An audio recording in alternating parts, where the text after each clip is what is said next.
Morning sir. Good morning. मैं जानना चाहती हूँ कि हम सिचुएशन को बिल्कुल ऐसे कैसे देखें कि हमें सिचुएशन से बाहर निकलना है। कि मान लो हमारे पास बार बार कोई प्रॉब्लम आ रही है, हम उसे फेस कर रहे हैं, फिर जो आसपास के हमारे सराउंडिंग्स के लोग हैं वो भी टाउंटिंग कर रहे हैं हम पर, नहीं तुमने पहले भी ऐसा किया था, अब फिर तुम फेल हो जाओगे इसमें, तो वहां जाकर के हम स्टक हो जाते हैं और फिर हमारा कॉन्फिडेंस लूज हो जाता है। हम एग्जैक्टली कहाँ स्टक हो जाते हैं, जिसको आप जो वर्ड यूज कर रहे हो स्टक हो जाते हैं, मतलब आप कह रहे हो कि हम अपनी थिंकिंग में स्टक हो जाते हैं। थिंकिंग में स्टक हो जाते हैं, राइट? कि हम ओवर थिंकिंग में चले जाते हैं। ओवर थिंकिंग, हम बैठे बैठे बस सोचते रहते हैं कि ऐसा क्यों हुआ, क्या हुआ, ऐसा नहीं होना चाहिए, कि हमारे में कुछ ऐसा हो गया तो क्या होगा, वैसा हो गया तो क्या होगा, मैं दोबारा भी ट्राई किया नहीं हुआ तो क्या होगा। हम जानते हैं कि पहले भी ऐसा हुआ था, फिर हमने उसे ओवरकम कर लिया, लेकिन बार बार वही चीज आते आते फिर वही ब्रेन का जो कंफर्ट जोन है हम फिर वहीं स्टक होने लगते हैं। और जिस कंफर्ट जोन की आप बात कर रहे हो वो एक्चुअल में ओवर थिंकिंग वाला जोन है। ओवर थिंकिंग वाला जोन है, जो मतलब बैठे बैठे बस सोचते रहते हैं जैसी हमारी कंडीशनिंग हुई है, कर कुछ नहीं पाते हैं। करते भी हैं तो थोड़ा सा करना शुरू करते हैं, उसके बाद वापस से वो थॉट्स हमारे ऊपर हावी हो जाते हैं। राइट? यही आप कह रहे हैं। राइट सर, प्रॉब्लम जो है इतनी ज्यादा, क्योंकि एक्चुअली क्या लाइफ में अगर कुछ अच्छा होता है तो शायद हम प्रॉब्लम से इजीली निकल जाते हैं, बट बैक टू बैक जब आपको फेलियर्स ही मिल रहे हैं उस टाइम पे भी आपको फिर दिखना ही बंद हो जाता है कि हाँ, निकलने का भी कोई रास्ता है। प्रॉब्लम सबसे बड़ी पता है क्या है, कि सबको यही लगता है कि हमारी प्रॉब्लम सबसे बड़ी है। अगर यहां पर मैं एक एक करके सबको बोलूं कि आप बताओ कि आपकी लाइफ में क्या क्या प्रॉब्लम्स आई या अभी क्या प्रॉब्लम्स चल रही है, तो आई एम श्योर कोई सोच भी नहीं सकता कि अच्छा ऐसी ऐसी प्रॉब्लम्स भी कोई फेस कर सकता है क्या। तो इन प्रॉब्लम्स के बावजूद भी कुछ लोग आगे बढ़ पाते हैं, कुछ नहीं बढ़ पाते हैं। That is the big question कि एग्जैक्टली हम स्टक कहां पर होते हैं। क्या हम एक्चुअल में लाइफ में प्रॉब्लम्स में फंसते हैं या उन प्रॉब्लम्स को लेकर के जो हमारी थिंकिंग है वहां फंसते हैं? सबसे पहले ये चीज हमको क्लियर होना चाहिए। तो जो हम कह रहे हैं फंस गए हैं, हम एक्चुअल में प्रॉब्लम्स में नहीं फंसे हैं, क्योंकि प्रॉब्लम्स तो सबकी लाइफ में है। हम एक्चुअल में थिंकिंग में फंस जाते हैं। राइट। ये पॉइंट सुनने में छोटा लग रहा होगा, but it is a very big point two understand in life, जो 99% लोगों को नहीं समझ में आता है। हम क्या समझते हैं कि हम प्रॉब्लम्स में फंस गए हैं, क्योंकि the moment you say that, तो जब तक प्रॉब्लम्स रहेगी तब तक आप फंसे रहोगे। और प्रॉब्लम्स कब तक रहेंगी? लाइफ टाइम, जब तक लाइफ रहेगी। Right. But the moment you से कि मैं प्रॉब्लम्स में नहीं फंसा हूं, प्रॉब्लम्स मतलब लाइफ में नहीं फंसा हूं मैं, लाइफ के बारे में जो मेरी थिंकिंग है उधर मैं फंस गया हूं जाकर के। अब मैं उस थिंकिंग को कैसे चेंज करूं? Right. If you say that, तो वो आपके हाथ में पूरा कंट्रोल है। But if you ask me this question कि मेरी लाइफ की जो प्रॉब्लम्स हैं वो कैसे सॉल्व हो, तो उसका कोई जवाब नहीं है, क्योंकि वो कभी नहीं होगा। आज आपकी एक प्रॉब्लम है वो सॉल्व हो भी जाएगी, कल कोई और प्रॉब्लम आ जाएगी, परसों कोई और आ जाएगी, फिर कोई और आ जाएगी, फिर कोई और आ जाएगी। Right sir. तो कैसे हम अपनी थिंकिंग को चेंज करें? सिंपल। थिंकिंग चेंज हो गई तो सब चेंज हो जाएगा। सब चेंज हो जाएगा, क्योंकि प्रॉब्लम्स को देखने का नजरिया बदल गया तो प्रॉब्लम बदल गई। एक बंदा जिसकी थिंकिंग नहीं फंसी हुई है, उसको आप चारों तरफ से फंसा दो, वो निकल जाएगा। लेकिन जिसकी थिंकिंग फंसी हुई है, उसको आप जा करके दुनिया जहान के सारे रिसोर्सेज दे दो, पूरा का पूरा खजाना भी दे दो, तब भी वो नहीं निकल पाएगा। तब भी रोएगा बैठ करके कि क्या मेरे को चारों तरफ खजाने से कैद कर दिया। तो भाई खजाना है, कैद नहीं है। देखे ना ऐसे लोगों को जिनके पास में सब कुछ है लेकिन रोते रहते हैं। तो सब कुछ मिलना इज नॉट अ सॉल्यूशन। जिनकी लाइफ में कोई प्रॉब्लम नहीं है वो भी रो रहे हैं। सो अब आता है कि इसका सॉल्यूशन क्या है, कि we are stuck in our thought process, how to get out of it. तो सबसे पहली चीज ये समझनी है, ज्यादा सोचने से कुछ नहीं होता है, सही सोचने से होता है। अभी सही सोचना क्या है? What is right thinking? Not positively सोचना। इसको भी ध्यान से समझ लेना। पॉजिटिव सोचना क्या सही सोचना होता है? फॉर एग्जाम्पल, आगे आप जा रहे हो, किसी जंगल में हो और आगे दलदल है और आप पॉजिटिव सोच रहे हो, मेरे साथ में कभी कुछ गलत हो ही नहीं सकता, मैंने ताबीज पहना हुआ है, ये मुझे बचाएगा। बहुत लोग हैं बहुत पॉजिटिव है लाइफ को लेकर के, बट क्या उनकी सोच सही है? अभी सही सोचना क्या है? सर मेरे हिसाब से मतलब इंटेलिजेंसी से सोचना, कि मतलब कुछ ऐसा सोचे कि आगे जाके हमें कोई हानि ना हो, कि एक इंटेलिजेंट माइंड से सोचे। अभी इंटेलिजेंट क्या है और फूलिश क्या है? एक है फूलिश तरीका सोचने का, बेवकूफों की तरह सोचना, एक है इंटेलिजेंस के साथ में सोचना। What is intelligence? जिसको हम इंटेलिजेंस कहते हैं वो इंटेलिजेंस क्या है? साइंस को इंटेलिजेंस कह सकते हैं? नहीं कह सकते। नहीं कह सकते। तो किसको कहोगे? सुपरस्टिशंस को इंटेलिजेंस कहोगे? सुपरस्टिशंस मतलब क्या? बिलीफ, कुछ भी मान रखा है, उसको पकड़ के बैठे हुए उसके हिसाब से एक्ट कर रहे हैं, उसको इंटेलिजेंस कहोगे?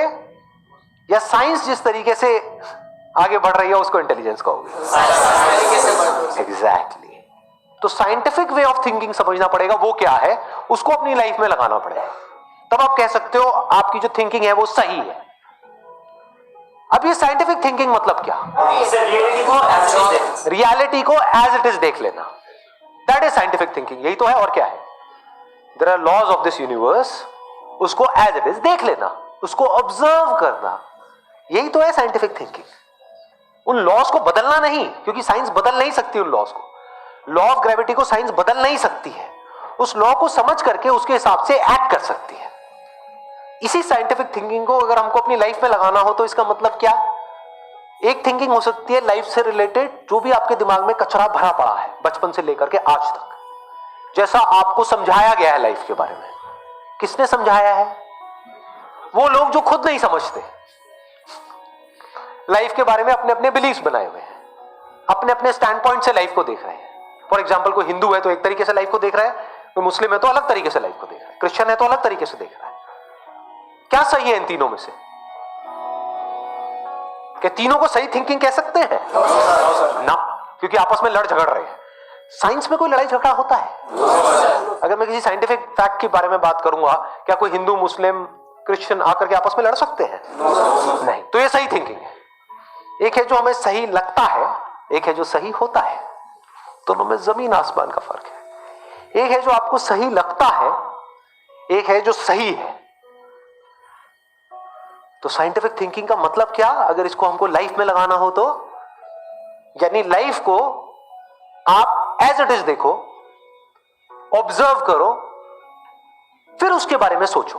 This is scientific thinking. और ये जो फंडा जिसकी मैं बात कर रहा हूं, इसको आप लाइफ के किसी भी एस्पेक्ट में लगा सकते हो। इसको बिजनेस में लगा सकते हो, इसको जॉब में लगा सकते हो, इसको रिलेशनशिप में लगा सकते हो, इसको हेल्थ में लगा सकते हो। बिजनेस क्या है अगर रियलिटी को एज इट इज देखना नहीं है तो?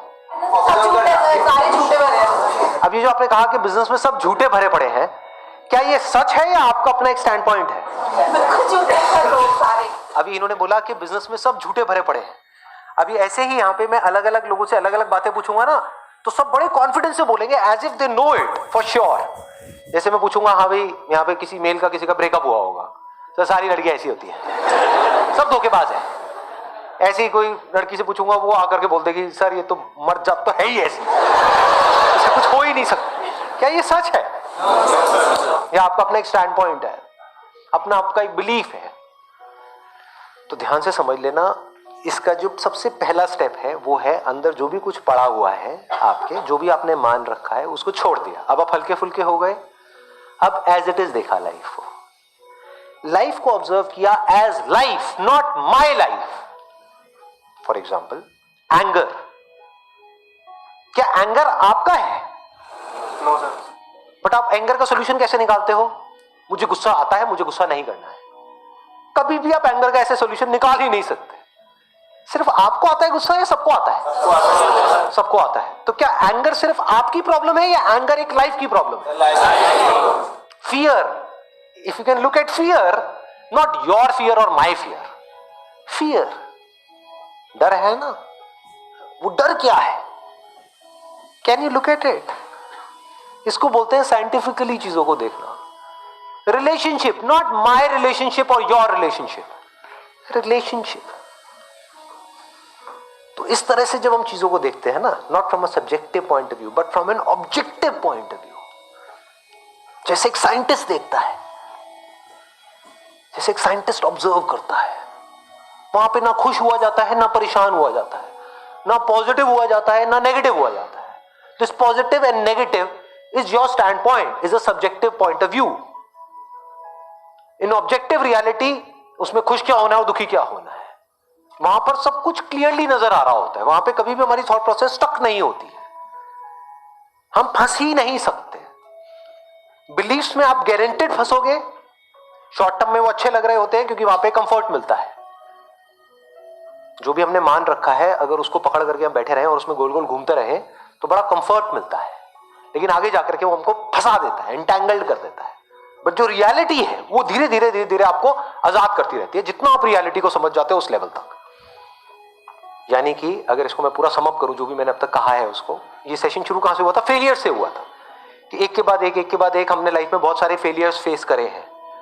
तो अब अपने फेलियर्स को ऑब्जर्व मत करो, अपने को बीच में से हटा दो, ऑब्जर्व करो ये जो फेलियर्स हैं ये क्या है।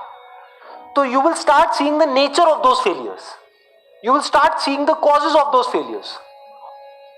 फॉर एग्जाम्पल मेरी लाइफ है, अगर मेरे को उसको ऑब्जर्व करना है, दो तरीके हो सकते हैं। एक ये, अब मैं अपनी लाइफ में थोड़ा सा जा रहा हूं जिससे कि आप उसको रिलेट कर सको। मैंने पास में कुछ गलतियां करी, बहुत बड़ी बड़ी गलतियां करी, मेजर लॉसेस हुए। तो एक एंगल तो ये हो सकता है मैं ऐसा कैसे कर सकता हूं। दूसरा ये है कि मैं ऑब्जर्व करूं कि एग्जैक्टली वो गलती क्या थी और उसका कॉज क्या था। तो वो दिख जाता है, अच्छा उस टाइम पे वो ग्रीड बहुत ज्यादा हावी हुई पड़ी थी। अच्छा ग्रीड क्यों हावी हुई पड़ी थी, इतना लालच क्यों आया हुआ था कि हाँ ये करना है, ये करना है, ये करना है, ये क्यों आया हुआ था? और ये बचपन से ऐसी कंडीशनिंग हुई पड़ी थी, बचपन से घर में यही सारी बातें सुनी थी। तो इसलिए I was acting out of that information जो मेरे अंदर फीडेड थी, and that was not correct information.